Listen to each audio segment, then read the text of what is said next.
Zealots only sits in a weird position when it comes to monotype unit challenge runs. Being both slow and unable to hit air means that both Marines and Zerglings have significant edges in terms of combat. Because of these problems, I don't get to brute force most problems with macro. There's going to be a lot more creative problem solving in this run. The rules are the same as before. If a unit is named Zealot, it's allowed to fight. If not, it can't. Photon cannons are allowed on defense but not to attack, and try to make as few of them as possible. If it's a macro mission and a dropship is required, I only get one, and for no build missions, I do whatever seems fair. Unsurprisingly, the run starts off pretty easy. I first have to bring a small strike force to find a base, meet Phoenix, who's a Zealot shape but doesn't actually have the name Zealot so he doesn't count, and start building up my forces. The next objective is to take out an outpost and a base on the left-hand side of the map. In normal play, you don't even need to build anything to take these down, but Zealots can't hit air and there are a few mutalisks, so I build more than I have to and get moving. The outpost falls first without doing much of anything, and the main base follows a few minutes later. It's a good start, but let's be honest, the beginning is always easy.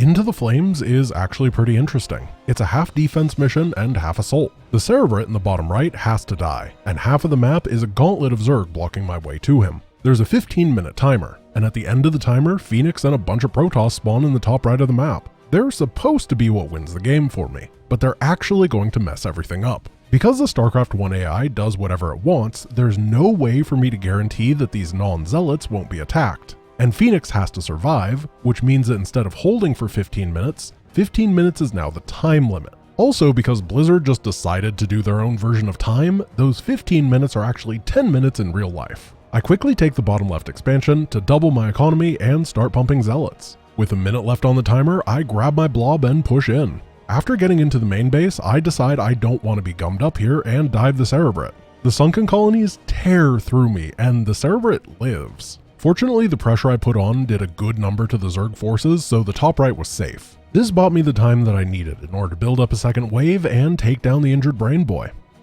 Higher Ground is a mission I enjoy quite a lot. There are two themed Zerg bases to take out, a ground-focused anti-ground base and an air-focused anti-air base. Normally it's a lot of fun to sculpt an army composition to counter the first base and then use that momentum to snowball through the second. Those sorts of tactics are something I find really enjoyable, and I wish I could do it here. Instead, my options are to fight the anti-ground base with my Zealots, or to fight the air base with my Zealots who can't hit air. I opt to build my gateway infrastructure at the choke point in the middle of the map. This is because the main and expansion bases are about a 6-hour direct flight from each other, and I can't be bothered to run all over the place for attacks. After slapping a couple of set attacks away and getting annoyed by some mutalisks killing my buildings, I feel I have a pretty cool army and move towards the anti-ground base. My logic is that if I go to the air base, I can't actually kill the mutalisks, and there's a good chance they're just going to follow me around forever and ruin my life, so I have to make them angry last. This logic completely forgot about the fact that the anti-ground base is in fact the anti-ground base, and my attack wave gets kinda thwacked.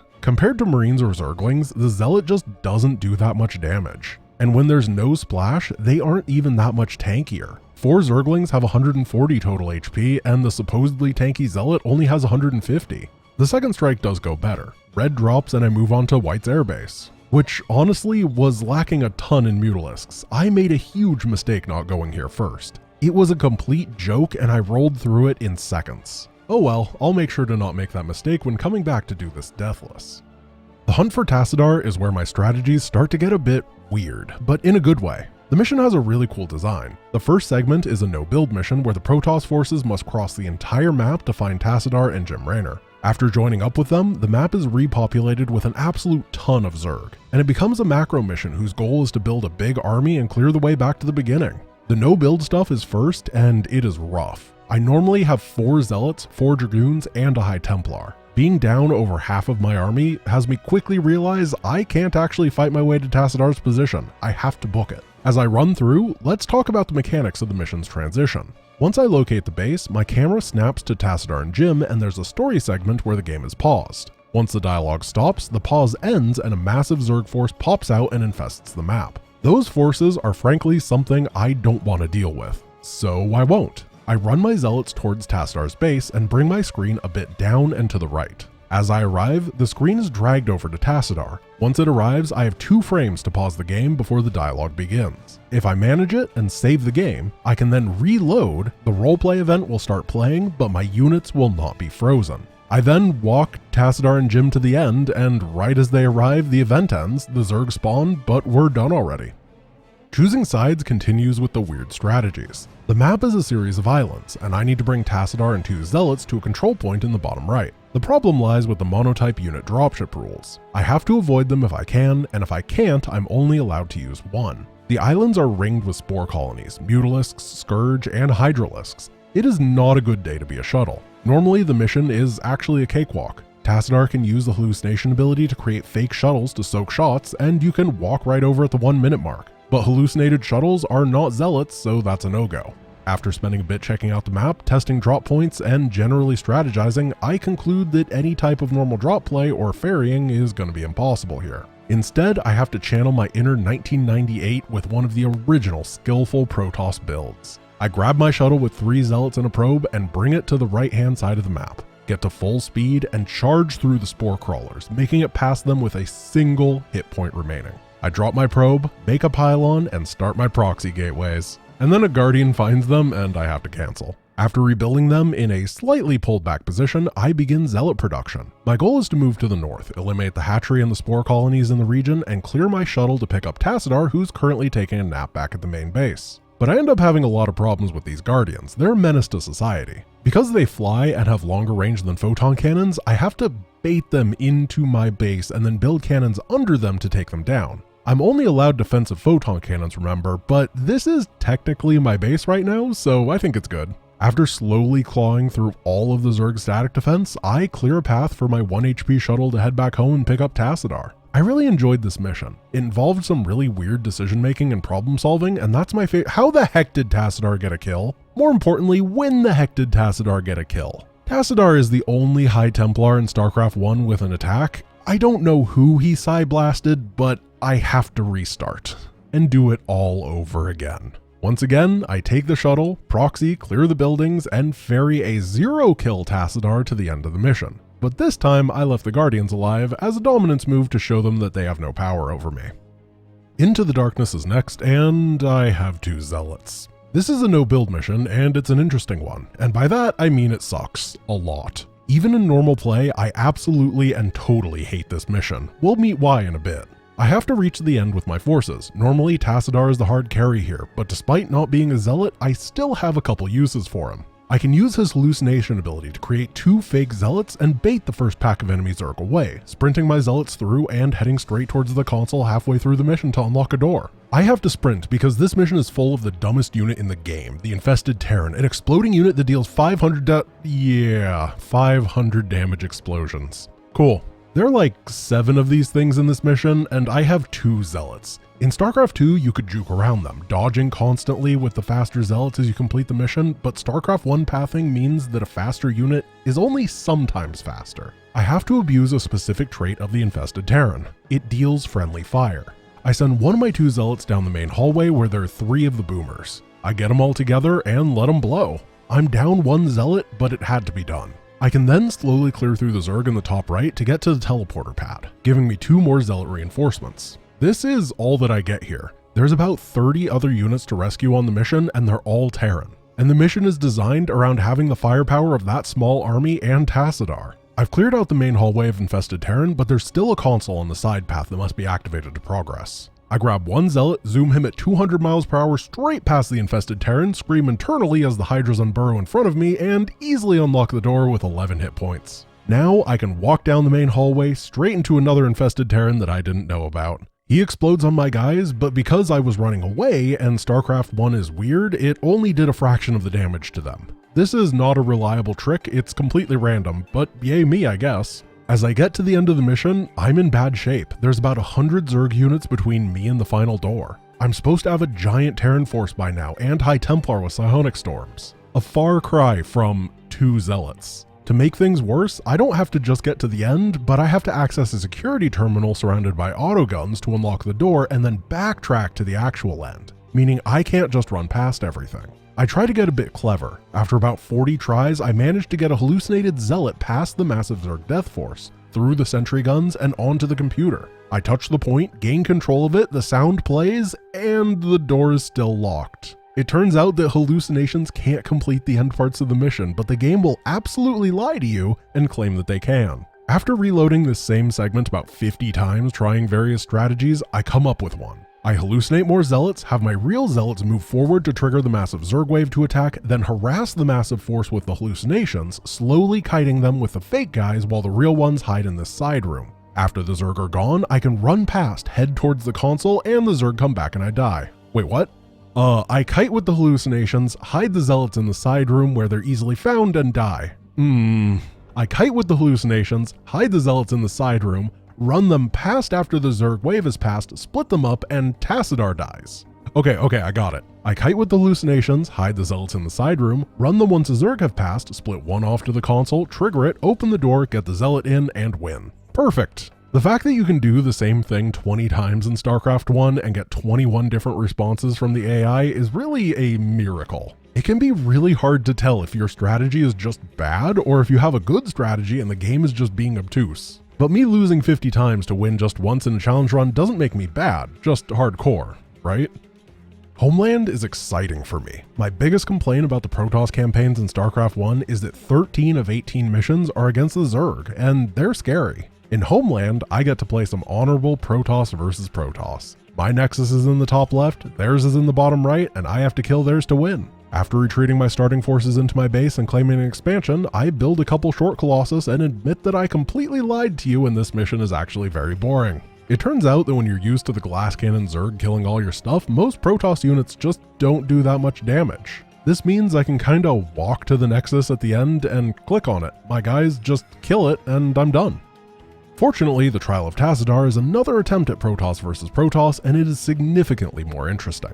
This time, I have to take down Tassadar's stasis chamber, and it is well hidden within a fortified Protoss base, with multiple peripheral bases that are a moderate threat as well. I first set my sights on the base to the south. The plan is to clear each base, set up shop there, and eventually fund a crazy 3 or 4 based economy that can make Zealots faster than the enemy can kill them. It does not go well. In my planning, I forgot about one very important part of StarCraft, that the Reaver is in fact a unit. And when the enemy Reavers are around, my Zealots are not. When there's a couple Reavers, it's not a problem, but when the enemy just builds a ton of them, they kill everything. I'm gonna need a very specific plan here. After looking around the map a bit, I restart with a strategy that I don't actually know if it works or not. After building up again, I set my sights on the purple base to the east and split my Zealots into 2 groups. Group 1 pushes into the enemy defenses, engaging a photon cannon and some Zealots, drawing the enemy defenses away from the core of their base. And then a few seconds later, Group 2 makes its move. Coming in from the south, I charge directly into the base and target down their robotic support bay, the structure required to build Reavers. I have no idea if the AI actually follows technology requirements to build units, or if they'll just rebuild the building, or what, but I figured it was worth a shot. After building up another strike force to hit the south and engaging a little bit more intelligently this time, I start to feel things out. And yeah, it totally worked. Protoss sends every available Reaver it has to defend, but once those are exhausted, it can't make any more. This allows me to easily get the momentum, steamrolling both of the bases, getting an insane economy, making 200 supply worth of Zealots, and moving the final base. I end up losing almost 100 supply of Zealots in the final fight, but I don't care. I kill the chamber, free Tassadar, and move on. Shadowhunters is the penultimate mission before Brood War, and honestly is one of the easiest. There are 2 Cerebrats at the top of the map, both are defended by some honestly pretty underwhelming Zerg bases. All I have to do is blast through them and... Remember, young Templar, Cerebrats can be killed only by Dark Templar weapons and energies. Wait, what? Just kidding, it's not actually a problem at all. The game phrases it like the Dark Templar have to take down the Cerebrats themselves, but in reality, it just checks if one is nearby. So I can just walk Zeratul back and forth uncomfortably close to the Cerebrat while his visible friends do the dirty work. This mission is an underwhelming free win, but I did find a neat bug that if you kill the Cerebrat when Zeratul isn't nearby and a Zealot gets onto its corpse before it respawns, the game yells at you with error messages, so that was fun.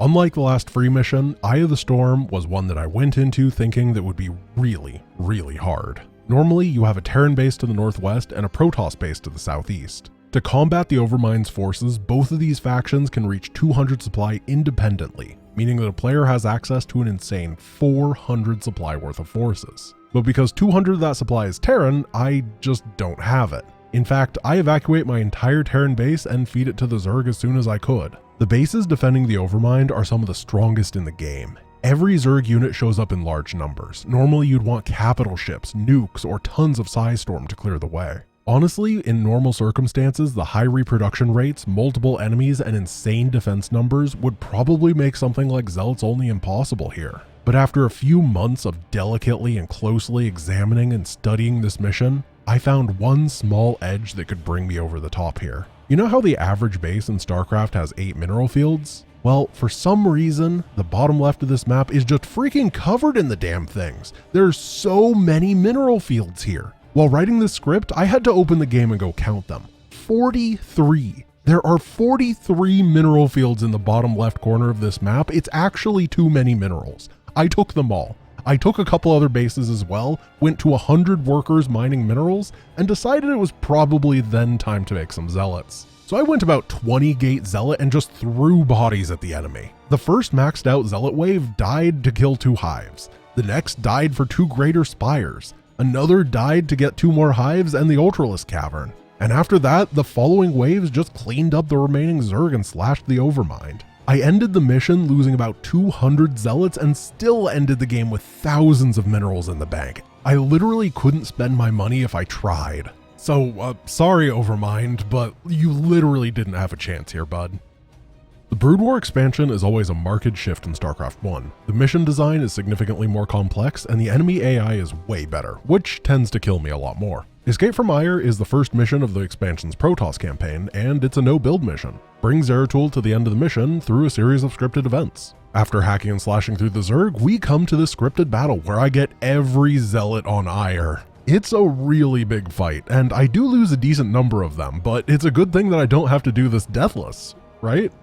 After that, I sort of just breeze through the midsection of the mission, rescue a few more Zealots fighting an Ultralisk, find a Protoss outpost, heal up on some shield batteries, and then to finish it off, I smash my guys through the final Zerg defensive line as Zeratul waltzes to the end of the mission.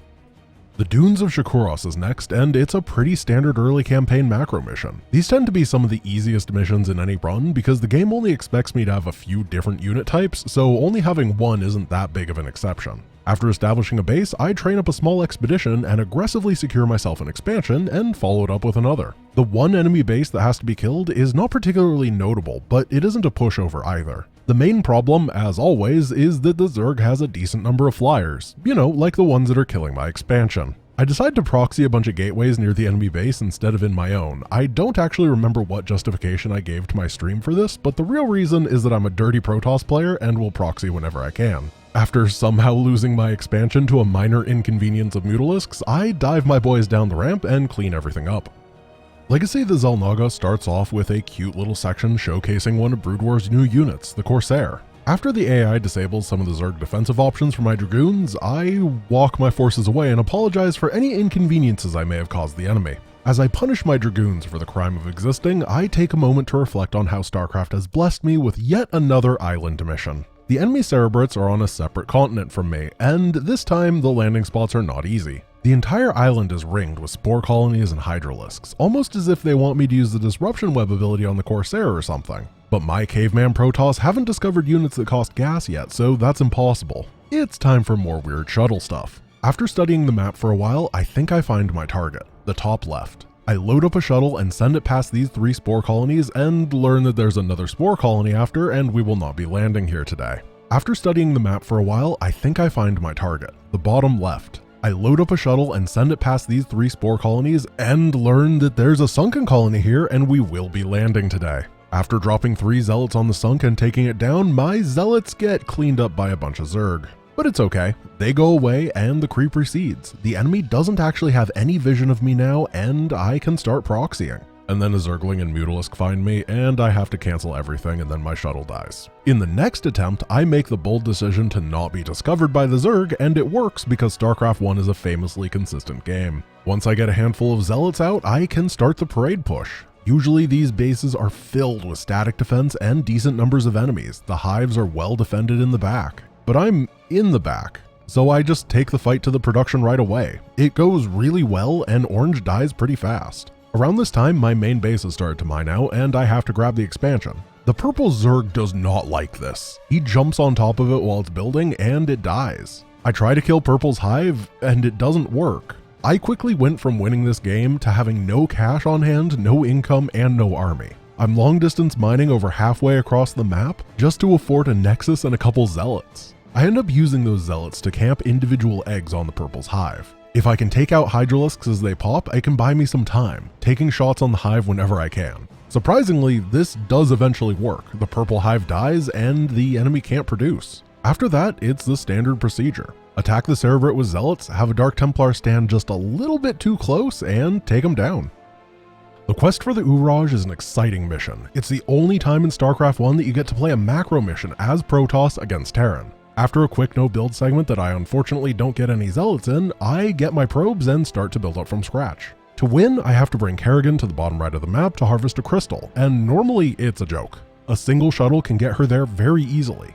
This is exciting to me because I'm not sure I've actually played this mission legit before, so it's going to be a new experience. I cleared as few Terran forces as I could during the no-build segment, so my first order of business is to secure a new base. I end up getting kinda wrecked by this bunker with Marines in it, and have to hope that the enemy doesn't send any attack waves to punish me. They do, but it's a wave that involves a bunch of firebats, which are meme tier units, so I'm fine. The map layout is a bit interesting. There's a base directly south of me, one to the right of that, and between them is a choke point that leads to the bottom half of the map, which is all Terran. I wasn't sure what was in the top right, so I went to explore. Turns out it's ice. All ice. Great use of space here, Blizzard. My plan is to secure both bases on my side of the choke so I can easily keep track of where Terran are coming from. Once I've taken them, I can probably overpower the rest with sheer numbers. After getting a control group of 12 zealots with the speed upgrade, I dive 2 bunkers and kind of get owned by the siege tank in the back shelling me.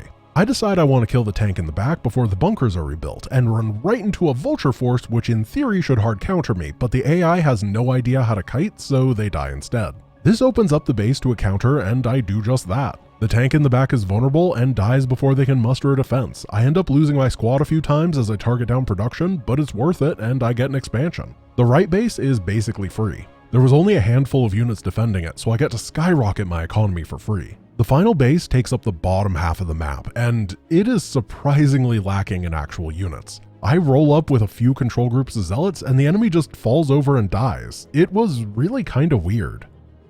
The Battle of Braxis is one of my favorite StarCraft missions. A Protoss strike force stumbles upon a huge UED defensive emplacement spanning the entire map. I have to use my limited forces to tactically dismantle the Terran by destroying 5 generators that power the infinity missile turrets that are everywhere. I know that this is going to be a stretch for Zealots only as I go in, but I give it my best shot to see what we can do. Generator 1 is easy. I drop 4 Zealots on a nearby ledge, charge past the 2 bunkers defending the point, target it down, and get out of there. After each generator dies, in addition to the missile turrets being disabled, I get some more forces to work with on top of whatever survived. Unfortunately, basically everything I get isn't Zealots, so I have to be careful with my limited army here. For Generator 2, I try the same thing, charge my Zealots up, and the generator wasn't where I thought it was. I reload and try the 3rd generator instead. I run past, take massive damage from a siege tank on an island, and discover that this one is well enough defended that there's no safe spot. After playing around for a bit to figure things out, I come to a conclusion.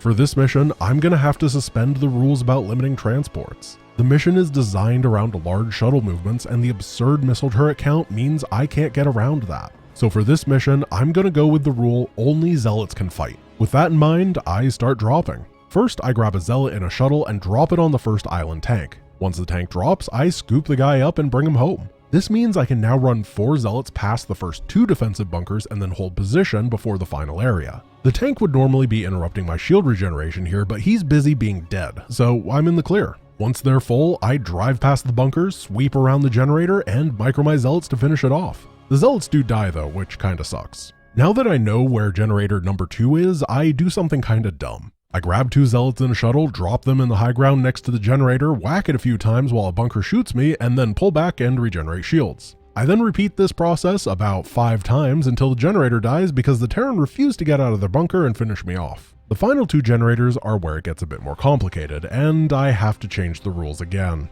The top left is insanely well defended, including battle cruisers and a turret density far beyond anything I've dealt with. as well as a ton of ground units. And the top right generator is on a high ground that's surrounded by ghosts who have the lockdown ability, which guarantees death to my shuttles. I was given some High Templar, so I try using their hallucination ability to copy shuttles, baiting lockdown. But not only does the AI know which shuttles are real, they also know which shuttles that are real have units in them and will prioritize lockdown on them. So I decide to go for the top left instead. The mass fake shuttle strat, along with every shuttle I have, allows me to get 4 Zealots on the generator, and the battlecruisers kill them easily. After trying this a bunch of times, I have to concede the rules again. I change it from only Zealots can fight to only Zealots can deal damage, which might not sound like much but is actually quite different. This time, I mass hallucinate on Artanis' hero scout unit that the mission gives me.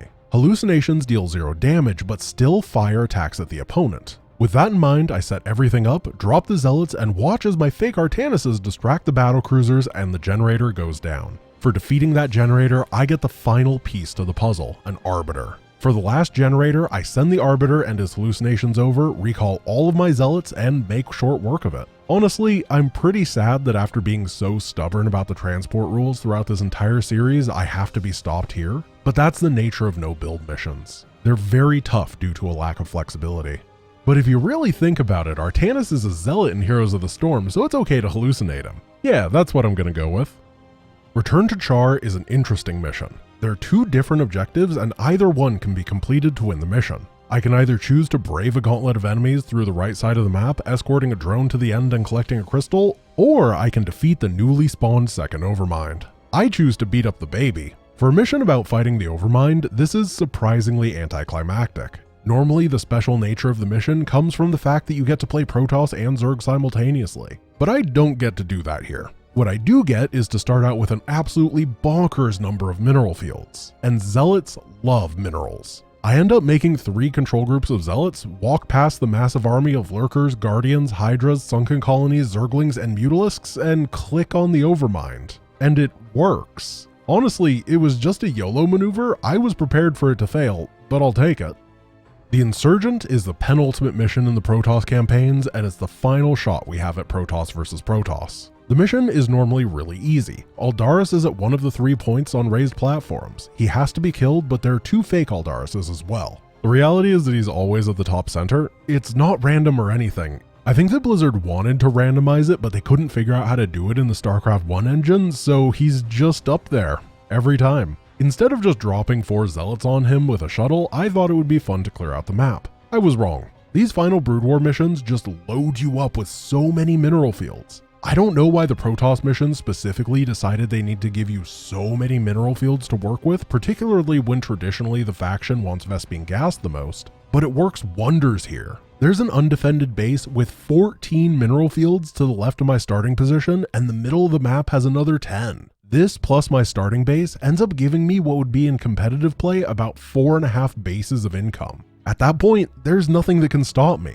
The previously terrifying Reavers don't matter when I'm making Zealots as quickly as Zerglings. All of Aldaris' bases fall in quick succession, I drop 4 Zealots on his head, and he dies. Off to the finale. The Countdown is the final mission and a fittingly difficult end to this run. It's a 2-staged mission. First, I have to bring Artanis and Zeratul to a temple in the middle of the map, and then I have to defend it for 15 minutes. There are 8 Zerg bases on the map, 5 of which are on islands, meaning I can't actually kill my opponent here to make things any easier. The beginning of the mission goes pretty well for me. I start with 2 bases of income, so I'm off to a great start. This allows me to get an attack rolling fairly quickly to claim the few areas I can get to. After blasting a small outpost, my bases are connected, making reinforcements easier, and I can hit the bottom left together. This base is pretty annoying. It's got a good number of Lurkers who burrow, and I have to run my Zealots up to whack them a few times, and then they burrow, and I have to run away so they have no targets to unburrow. If I mess up, I take massive damage, and my life sucks. For the rest of the mission, anytime that I see a Lurker, I'm going to have to do this, and it's absolutely a pain. After a few minutes of fighting, the base does go down, and I claim the area. The next is the center right. The next base is focused on anti-air, masses of Scourge and Spore Crawlers around. Everything that could hit ground was already sent to fight me in the bottom left, so I clear this out easily. And finally, there's a small outpost on the right side that's only blocked by a few Sunken Colonies, so I claim it. I now have 5 bases and feel confident to claim the center. 19 minutes to start the event and then an additional 15 makes a nice short 35-minute adventure. I have 8,000 minerals and 5 bases of income and a maxed out army of zealots, so I die. Really badly. The enemy hits everywhere. Each base I have is a valid target for strikes, and I can't pre-position to defend because it's randomized. And more importantly, it's basically all Mutalisks and Guardians. They crush my infrastructure, and I can't even reach 5 minutes left before dying. So I try again. To save my production, I make a giant gateway fortress in the middle of the map. My logic is that they'll attack my external areas, the gates will survive long enough that I can keep making zealots for those last 5 minutes, soak the shots, and barely win. Nope. They just have hundreds of supply. Everything I have dies, and there's zero way I can contest their units. I lose again, and it's still not close. After a few tries, I fold. The 5 island bases pumping out maxed out armies of flying Zerg are too much. The islands are surrounded by masses of Scourge and Spore colonies, so dropping isn't an option either. I make cannons. A lot of cannons. The cannons can't reliably hit Guardians, so I need to have enough to survive the onslaught, not just kill it. I ended up doing this because I really wasn't feeling great the day that I was streaming, and I just wanted to be done. So I activated the event, defended easily, and won. But what a lame ending to both a challenge run and a series. This isn't Zealots only, it's just one of Printf's ladder games. Even if it's kinda technically okay with the rules, it's not okay with me. So I started thinking, I started planning, and then I got distracted for a couple months doing other stuff. But then I came back, prepared and ready to rock. I start off the mission the same as before. I clear through the ground bases and make them my own. But this time I wait, draining every single one of these bases dry over 40 minutes. I also split my gateways, making 3 separate areas to produce from so that bad luck with attacks wouldn't stifle my ability to produce. Once my infrastructure is complete and my mineral fields are dry, I kill every single probe that I have, making a 200 supply army of zealots with a gateway count to make 50 more at a time and the money to make 164 more zealots. I start the event and get absolutely smashed. It isn't even close, it's really bad. It was a bit of bad luck with the enemy AI, and it actually ended up worse than my first attempt. I also couldn't spend my money faster than the enemy could kill my zealots. Even with the massive gateway count, it would just be worn down, and the absurd number of guardians cannot be stopped. So I try again. The middle of the map has a bunch of minerals. I could mine those as well. I could use that money to make even more gateways, more zealots, maybe make this happen. I spend the next 37 minutes mining, swatting away attacks, getting constantly bombarded by a bunch of queens using the Spawn Broodling ability to one-shot my zealots, and defilers using Plague to reduce them to 1 HP. But at 1 hour and 12 minutes, I've mined out the entire map, gotten 65 gateways, 55,000 minerals, and an additional base in the center to produce from. And I am ready to get crushed. Things start out well as they always do. I left a few defensive forces to protect my gateways around the map from ground assaults. I need the air units to be spending as much time as possible hitting the infrastructure to buy time, so taking down ground is important. Sometimes the ground waves kill all the defenders, but it's fine. I have 20 gateways right there, so I just quickly rebuild until the threat is dealt with. The first 5 minutes are light on air pressure, but 8 minutes in is when the stress starts. A huge Mutalisk Guardian army hits my right side, and at 7 minutes, an equally scary force appears on the left. I can't hold either of these and am forced to abandon both sides. At 6 minutes, the air starts to make its way to the center, in large numbers. I toss as many zealots as I can under them and hope they fight these instead of my buildings. Or even worse, the temple that I'm supposed to be defending. By 5 minutes, everywhere is being hit. Left is abandoned, right is gone, and the bottom left is overwhelmed. About 50 of my gateways are camped and my zealot numbers are starting to fall quickly. I can't do this, can I? I can't figure out any way to complete this run that is still reasonably called Zealots. Where are the air units going? I don't know what happened. As soon as it became obvious to me that I was dead, Orange decided to send all of his forces in the game to attack the bottom left nexus, which had been abandoned for some time now. One of my gateway clusters was saved. I start producing a ton of zealots and get back into it. It's not over though. After Orange kills the base, all of his stuff is in one area, making him absolutely bulldoze through on the way back to the center. My supply starts to go down, and not only my unit supply, but actually my maximum supply. The Guardians targeting the pylons put me in the red. The last 2 minutes are insane. The enemy has a full 360-degree surround of multiple maxed out armies of Mutalisks and Guardians. They swat through my zealots. There's nothing that I can do, except win. The excursion to the bottom left took so much time, Orange couldn't get back to the objective quickly enough, and I complete StarCraft 1, Zealots only, and it is not even close.